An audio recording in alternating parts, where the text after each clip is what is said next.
എന്തായാലും രാജ്യത്തിന് വിരുദ്ധമായതോ അല്ലെങ്കിൽ ആരുടെയെങ്കിലും വിശ്വാസങ്ങളെ വ്രണപ്പെടുത്തുന്നതോ നമ്മൾ ബോധപൂർവം പറയലില്ല. എന്നാലും നമ്മുടെ വീഡിയോ കൊണ്ട് വ്രണപ്പെട്ട ഒരുപാട് പേരുണ്ട്, അറിയാം, എനിക്കറിയാം, ഒരുപാട് പേർക്ക് വ്രണപ്പെട്ടിട്ടുണ്ടാവും നമ്മൾ ചില കാര്യങ്ങൾ പറയുമ്പോൾ. അസ്സലാമു അലൈക്കും പ്രിയപ്പെട്ടവരെ, വിസാൽ മീഡിയയെക്കുറിച്ച് ഞാൻ വീഡിയോ ഇടാനുള്ള കാരണം നിങ്ങൾ പ്രേക്ഷകർ തന്നെയാണ്. വിസാൽ മീഡിയയുടെ പ്രേക്ഷകർ. പെരുന്നാൾ കഴിഞ്ഞ് 2 ആഴ്ച ഫക്രുദ്ദീനെ കാണാതായ പ്രേക്ഷകർ ഫക്രുദ്ദീൻ്റെ പല വീഡിയോകളിലും ചെന്ന് കമൻ്റ് ചെയ്യാൻ തുടങ്ങി. സാറിന് എന്ത് പറ്റി, മാഷിനെന്ത് പറ്റി, മാഷ് ദിവസവും വീഡിയോ ഇടുന്ന ഒരാളാണല്ലോ, സാറിന് എന്ത് പറ്റിയെന്ന്. അങ്ങനെ ഒരുപാട് സ്നേഹവാക്കുകൾ കൊണ്ട് നിറഞ്ഞിരിക്കുകയാണ് ഫക്രുദ്ദീൻ്റെ വീഡിയോക്കടിയിലെ കമൻറ്റുകൾ. ഇനി ഞാൻ അവിടെ എങ്ങനെ എത്തിയെന്ന് പറയാം. വിസാൽ മീഡിയയുടെ ഒരു പ്രേക്ഷകനാണ് ഈ ഞാനും. നിങ്ങളെപ്പോലെ തന്നെ ഫക്രുദ്ദീനെ കാണാതായ ഞാൻ ഇതുപോലെ തന്നെ ഫക്രുദ്ദീൻ്റെ എല്ലാ വീഡിയോകളുടെയും കമൻറ്റുകൾ ഞാൻ പരിശോധിക്കാൻ തുടങ്ങി.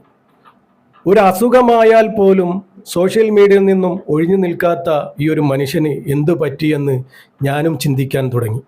അദ്ദേഹത്തെ ഒരു കണക്കിനും എനിക്ക് കോണ്ടാക്ട് ചെയ്യാൻ പറ്റുന്നില്ല. അങ്ങനെ ഞാൻ ഇൻസ്റ്റാഗ്രാമിൽ ഒരു മെസ്സേജ് വിട്ടു, താങ്കൾക്ക് എന്ത് പറ്റി എന്ന് ചോദിച്ചു. അതിനൊന്നും യാതൊരു റിപ്ലൈയുമില്ല. ഫക്രുദ്ദീൻ്റെ വീഡിയോക്കടിയിലാണെങ്കിൽ ഒത്തിരി കമൻറ്റുകൾ. അങ്ങനെ ഒരുപാട് അന്വേഷിച്ചപ്പോഴാണ് ഫക്രുദ്ദീന് എന്ത് പറ്റിയെന്ന് എനിക്ക് മനസ്സിലാക്കാൻ പറ്റിയത്. അദ്ദേഹത്തിൻ്റെ സ്നേഹിതനിൽ നിന്ന് തന്നെയാണ് അതറിയാൻ കഴിഞ്ഞത്. അപ്പോൾ നിങ്ങളൊക്കെ ചോദിച്ച ആ ചോദ്യത്തിനുള്ളൊരു മറുപടിയായിരുന്നു ഞാൻ കഴിഞ്ഞ വീഡിയോയിൽ പറഞ്ഞിരുന്നത്. നിങ്ങളുടെ സാറിന് എന്ത് സംഭവിച്ചു എന്ന്. ആ ഒരു വീഡിയോ കാണാത്തവർക്ക് കാണാം. ഫക്രുദ്ദീൻ പെരുന്നാളിൻ്റെ അന്ന് കസ്റ്റഡിയിലാകേണ്ട ഒരാളായിരുന്നു. പക്ഷേ എന്തോ പടച്ചോൻ സഹായിച്ച് കുറച്ച് ദിവസം അദ്ദേഹത്തിന് കിട്ടി. ഫക്രുദ്ദീൻ സ്നേഹിതന്മാരോട് പറഞ്ഞു അത്രേ, ഏതായാലും ഞാൻ ജയിലിലൊക്കെ പോയിട്ട് വരട്ടെ, അവിടുത്തെ കഥ കൂടി നിങ്ങളോട് പറയാമെന്ന്, ജയിൽ ജീവിത കഥ കൂടി നിങ്ങളുടെ മുന്നിൽ എത്തിക്കാമെന്ന്. അദ്ദേഹം പറഞ്ഞത് തമാശയായാലും അദ്ദേഹം നിങ്ങളുടെ മുന്നിൽ എത്തിക്കുക തന്നെ ചെയ്യും. പിന്നെ അദ്ദേഹത്തിന് ശത്രുക്കളുണ്ടോ എന്ന് ചോദിച്ചാൽ അദ്ദേഹത്തിന് ഏറ്റവും കൂടുതലുള്ളത് അദ്ദേഹത്തെ ഇഷ്ടപ്പെടുന്ന ആളുകൾ തന്നെയാണ്. 1, 2, 3 ശത്രുക്കൾ മാത്രമേ അദ്ദേഹത്തിനുള്ളൂ. ആ ശത്രുക്കളുടെ കമൻറ്റുകളാണ് ചിലപ്പോൾ നമ്മളെ വേദനിപ്പിക്കുന്നത്. ഞാൻ ചെയ്ത വീഡിയോയിലും അവരുടെയൊക്കെ കമൻറ്റുകൾ ഞാൻ കണ്ടു. കമൻറ്റുകളൊക്കെ ആകാം, വിമർശനങ്ങളൊക്കെ ആകാം, അഭിപ്രായം പറയാം. പക്ഷേ ഇവരൊക്കെ ചെയ്യുന്നത് വിമർശനങ്ങളല്ല, ഒരു തരം അപമാനിക്കലാണ് ഇവരൊക്കെ ചെയ്യുന്നത്. അത് തന്നെയാണ് ഇവരുടെ ഉദ്ദേശവും. വെറും വിരലിലെണ്ണാകുന്ന ആളുകൾ മാത്രമേ ഉള്ളൂ ഇതുപോലെ. പക്ഷെ അവരുടെയൊക്കെ വാക്കുകൾ അത്രക്ക് 1000 നല്ല വാക്കുകളിൽ ഈ ഒരൊറ്റ ഒന്ന് മതി എല്ലാം ഇല്ലാതാക്കാൻ. അതുതന്നെയാണ് അവരുടെ ശ്രമവും. പക്ഷെ സ്നേഹത്തോടെ ഫക്രുദ്ദീനെ ചേർത്ത് പിടിച്ച നിങ്ങൾക്ക് മുന്നിൽ അവരൊന്നും ഒന്നുമല്ല എന്ന് ഫക്രുദ്ദീൻ തന്നെ കാണിച്ചു കൊടുത്തിരിക്കുകയാണ്. നിങ്ങളുടെയൊക്കെ സ്നേഹവാക്കുകളാണ് ഫക്രുദ്ദീൻ്റെ വിജയം.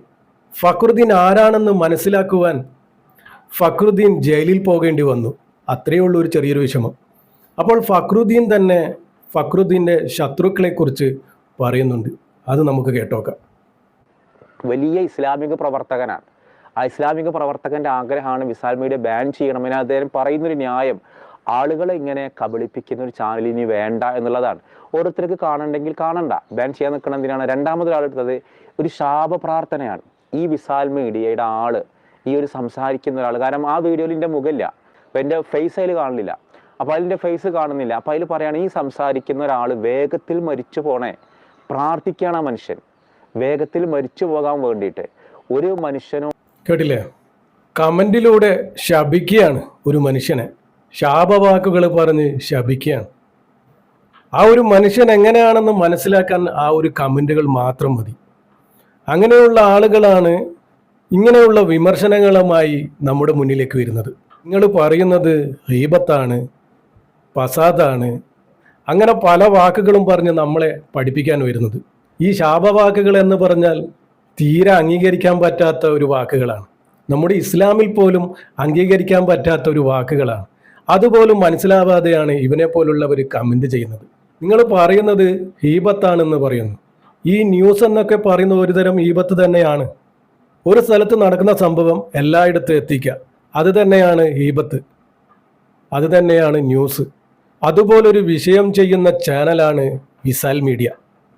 അദ്ദേഹത്തിൻ്റെ ജോലിയുടെ ഭാഗമായിട്ടാണ് നിങ്ങളുടെ മുന്നിൽ ഓരോ കാര്യങ്ങളും എത്തിക്കുന്നത്. അതും സത്യസന്ധമായിട്ട് തന്നെയാണ് അദ്ദേഹം എത്തിച്ചത്. പിന്നെ ചില കുടുംബ കഥകൾ അദ്ദേഹം പറയാറുണ്ട്. അങ്ങനെയുള്ള ചില കുടുംബ കഥകളിലൂടെ നമുക്കൊരുപാട് കാര്യങ്ങൾ പഠിക്കാനുണ്ട്, നന്മകൾ പഠിക്കാനുണ്ട്. ഒരാളുടെ ജീവിത കഥയിൽ നിന്നും നമുക്കൊരുപാട് തിരുത്താനുണ്ടാകും, ഉൾക്കൊള്ളാനും ഉണ്ടാകും. അങ്ങനെയുള്ള നന്മകൾ പ്രതീക്ഷിച്ചാണ് ഇതുപോലുള്ള ചില കഥകൾ നിങ്ങളുടെ മുന്നിലെത്തുന്നത്. അതും നടന്ന സംഭവം വെച്ചാണ് അദ്ദേഹം നിങ്ങളുടെ മുന്നിലെത്തിക്കുന്നത്. ചിലത് നമുക്ക് മനസ്സിലാക്കാനും തിരുത്താനും മറ്റുള്ളവരുടെ ജീവിതം നമുക്ക് ഉപകാരപ്പെടും. അങ്ങനെ വരുമ്പോഴാണ് ഉസ്താദുമാരൊക്കെ പ്രഭാഷണത്തിൽ ഇങ്ങനെയുള്ള കഥകൾ ഉൾപ്പെടുത്തുന്നത്. ഉസ്താദുമാരൊക്കെ പ്രഭാഷണത്തിൽ ഇതുപോലുള്ള കഥകൾ ഉൾപ്പെടുത്താറുണ്ട്. പ്രഭാഷണം കേൾക്കുന്നവർക്ക് മനസ്സിലാകും. പക്ഷെ ആരെയും അപമാനിക്കാനോ ആക്ഷേപിക്കാനോ ഒന്നുമല്ല. അവരുടെ പേരും ഊരും ഒന്നും അവർ പറയാറുമില്ല, വെളിപ്പെടുത്താറുമില്ല. പക്ഷേ നടന്ന സംഭവമായിരിക്കും. അതിലൂടെ നമുക്ക് ചിലത് തിരുത്താനും ഉൾക്കൊള്ളാനും സാധിച്ചേക്കും. ഫക്രുദ്ദീനെ കുറിച്ച് പറയുകയാണെങ്കിൽ ഒരുപാട് പറയാനുണ്ടാകും. ഒരു സലാത്തിൻ്റെ വിഷയവുമായിട്ട് ഒരു പ്രശ്നമുണ്ടായിരുന്നു. അതൊക്കെ നിങ്ങൾ കണ്ടിട്ടുണ്ടാകും. ഞാൻ അതിനെക്കുറിച്ചും അന്ന് വീഡിയോ ഇട്ടിട്ടുണ്ടായിരുന്നു. ഇത്ര സ്വലാത്ത് ചെല്ലിയാൽ നിങ്ങൾക്ക് സമ്മാനമുണ്ടെന്ന് പറഞ്ഞ് ഫക്രുദ്ദീൻ ഒരു വീഡിയോ ഇട്ടിട്ടുണ്ടായിരുന്നു. സുബ്ഹാനല്ലാഹ്, ആ ഒരു വീഡിയോക്ക് വന്ന തെറി കമൻറ്റുകൾ, അതും ഇതുപോലുള്ള ആളുകൾ തന്നെയാണ് ചെയ്യുന്നത്. നീ സ്വലാത്ത് ചെല്ലിപ്പിക്കാൻ നീ ആരാടാന്ന്? വേറെ ഒന്നുമല്ലല്ലോ പറഞ്ഞത്, സ്വലാത്ത് ചെല്ലുവാനല്ലേ. സ്വലാത്ത് ചൊല്ലി സമ്മാനം കൊടുക്കാൻ നീ ആരാടാണ്? അങ്ങനെ ഫക്രുദ്ദീനെ വിളിച്ചും തെറി പറഞ്ഞത്രേ. ഫക്രുദ്ദീനും അതേക്കുറിച്ച് സംസാരിച്ച് വീഡിയോ ഇട്ടിട്ടുണ്ടായിരുന്നു. പക്ഷെ ആളുടെ പേരൊന്നും പറഞ്ഞിട്ടില്ല. അത് അദ്ദേഹത്തിൻ്റെ മാന്യതയാണ്. ഒരു സ്വലാത്ത് ചെല്ലിയതിന് ഇങ്ങനെ ആരോപണവുമായിട്ട് വരുന്നവരാണ് ഇങ്ങനെയുള്ള കമൻറ്റുകളൊക്കെ ചെയ്യുന്നത്. അദ്ദേഹത്തിൻ്റെ വിമർശനങ്ങളെക്കുറിച്ച് അദ്ദേഹം തന്നെ വീഡിയോയിൽ പറയുന്നുണ്ട്. അത് നമുക്ക് കേട്ടോക്കാം. എന്തായാലും രാജ്യത്തിന് വിരുദ്ധമായതോ അല്ലെങ്കിൽ ആരുടെയെങ്കിലും വിശ്വാസങ്ങളെ വ്രണപ്പെടുത്തുന്നതോ നമ്മൾ ബോധപൂർവം പറയലില്ല. എന്നാലും നമ്മുടെ വീഡിയോ കൊണ്ട് വ്രണപ്പെട്ട ഒരുപാട് പേരുണ്ട്, അറിയാം, എനിക്കറിയാം. ഒരുപാട് പേർക്ക് വ്രണപ്പെട്ടിട്ടുണ്ടാവും. നമ്മൾ ചില കാര്യങ്ങൾ പറയുമ്പോൾ ചിലതൊന്നും ഇഷ്ടപ്പെടാത്ത ആളുകൾ നമ്മൾ വിളിച്ചു പറയും, നിങ്ങളത് ചെയ്തത് ശരിയല്ല, നിങ്ങൾ അങ്ങനെ പറയരുത്, ഇങ്ങനെ പറയരുത്, അത് ഞങ്ങളുടെ കാര്യമാണ്, നിങ്ങളത് ഡിലീറ്റ് ചെയ്യണം. നമ്മൾ പരമാവധി അവരോട് കോപ്പറേറ്റ് ചെയ്യലാണ്. നമ്മൾ എന്താ പറയുക, ഈ പോക്സോ കേസുകളിലൊക്കെ കേസ് എടുക്കുമ്പോൾ തന്നെ നമ്മൾ അവരുടെ പേരുകളും ഫോട്ടോകളൊക്കെ കൊടുക്കലുണ്ട്.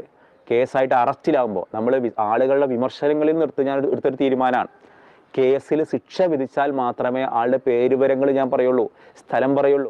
ഇതേ സംഭവം തന്നെയാണ് ഞാൻ കഴിഞ്ഞ വീഡിയോയിലും പറഞ്ഞത്. അപ്പോൾ ഫക്രുദ്ദീൻ തന്നെ പറയുന്നുണ്ട്, എൻ്റെ വീഡിയോ കൊണ്ട് വ്രണപ്പെട്ടവർ ഒരുപാടുണ്ട്, അവരോടൊക്കെ അദ്ദേഹം സമാധാനം പറഞ്ഞിട്ടുമുണ്ട്. ഇത് ചില കാര്യങ്ങൾ സത്യം പോലെ നിങ്ങളുടെ മുന്നിലേക്ക് എത്തുമ്പോഴാണ് ഇങ്ങനെയുള്ള വിഷയങ്ങൾ ഉണ്ടാകുന്നത്, ഇങ്ങനെയുള്ള പ്രശ്നങ്ങൾ ഉണ്ടാകുന്നത്. അതിനൊക്കെ ഫക്രുദ്ദീൻ സമാധാനം പറഞ്ഞിട്ടുമുണ്ട്, ഡിലേറ്റ് ആക്കേണ്ട വീഡിയോ ഡിലേറ്റ് ചെയ്തിട്ടുമുണ്ട്.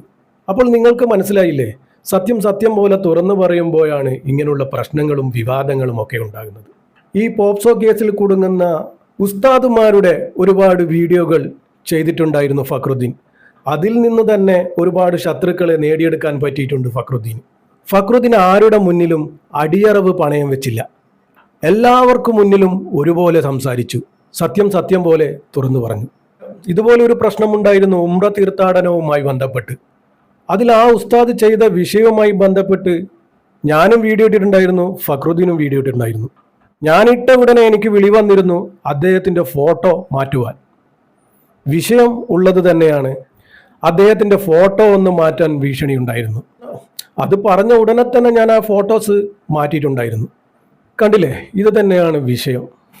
അപ്പോൾ എനിക്ക് ഒരുപാട് സന്തോഷമുണ്ട് ഞാൻ ചെയ്ത ആ വീഡിയോക്ക് വന്ന കമൻറ്റുകൾ.